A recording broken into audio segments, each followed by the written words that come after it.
Haasan bus stand ನೋಡಿ, Haasan bus ಸ್ಟ್ಯಾಂಡಲ್ಲಿರೋಂಥ ಕಾಲ್ಭಾಗ bus stand ನಮ್ಮ ಮಂಡ್ಯ ಜಿಲ್ಲೆಯಲ್ಲಿಲ್ಲ. ಎಲ್ಲ ಹಾಸನ ತಗೊಂಡು ಹಾಕಂದ್ರೆ ಎಲ್ಲ ಪ್ರತಿಯೊಂದು ಏನೇ ಬಂದರೂ ಹಾಸನ ಮಂಡ್ಯದವ್ರು ಹಂಗಾರೆ ಏನು ಮಾಡಿದರು? ಎಲ್ಲ ಅಭಿವೃದ್ಧಿ ಮಾಡಿದ್ದಾರೆ. 15 ವರ್ಷದಿಂದ ಏನು ಮಾಡಿದ್ದಾರೆ ಅಭಿವೃದ್ಧಿ? ಅವರು ಶುಗರ್ ಫ್ಯಾಕ್ಟ್ರಿ ಮಾಡಿದಾರಾ? ರೈತರ ಮಕ್ಳಿಗೆ ಮಾಡಿದಾರಾ? ಎಲ್ಲ ತಗೋ ಹಾಸನಿಗೆ ಹಾಕಂದವ್ರೆ. ರೈತರ ಮಕ್ಳು ಯಾರು ಮಾಡಿಲ್ಲ, ಒಕ್ಕಳು ಇರೋ ತುಳ್ದಾಕ್ಬಿಟ್ರು.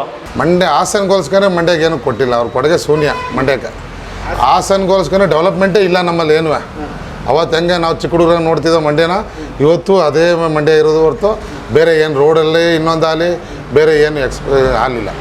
ನಮ್ಮ ಮಂಡ್ಯ ಜಿಲ್ಲೆ ಸಾರಿಗೆ ವ್ಯವಸ್ಥೆಯಲ್ಲಿ ಅಷ್ಟು ಹೈವೇಲಿ ಬೆಂಗಳೂರು ಟು ಮೈಸೂರು ಹೈವೇಲಿ ಅಷ್ಟು ಬಸ್ಸು ಓಡಾಡಿದ್ರು ಕೂಡ ಇಕ್ಕಟ್ಟಿನ ಪ್ರದೇಶ ಆಗಿ ಅವರು ಬಸ್ ಸ್ಟ್ಯಾಂಡ್ನು ಕೂಡ ಡೆವಲಪ್ ಮಾಡುವಂಥ ಪರಿಸ್ಥಿತಿಲಿ ಯಾರೂ ಇಲ್ಲ ಇಲ್ಲಿ. ಈಗ ಅಧಿಕಾರದಲ್ಲಿದ್ದರು, ಹೋದ ಸಾರಿ ನಮ್ಮ ಮಂಡ್ಯ ಜನ ಅವ್ರ ಕೈನೇ ಹಿಡಿದಿದ್ದು. ಅದು ಅಭಿವೃದ್ಧಿ ಮಾಡುವಂಗಿದ್ದರೆ ಒಂದು ಅವ್ರು ಹಾಸನ ಡೆವಲಪ್ಮೆಂಟ್ ಕಂಪೇರ್ ಮಾಡಿದ್ರೆ ಮಂಡ್ಯ ಜಿಲ್ಲೆ ಒಂದು 10 ಭಾಗನೂ ಡೆವಲಪ್ ಆಗಿಲ್ವಲ್ಲ. ಏನು ಮಾಡೋರು ಮತ್ತು ಅವರು?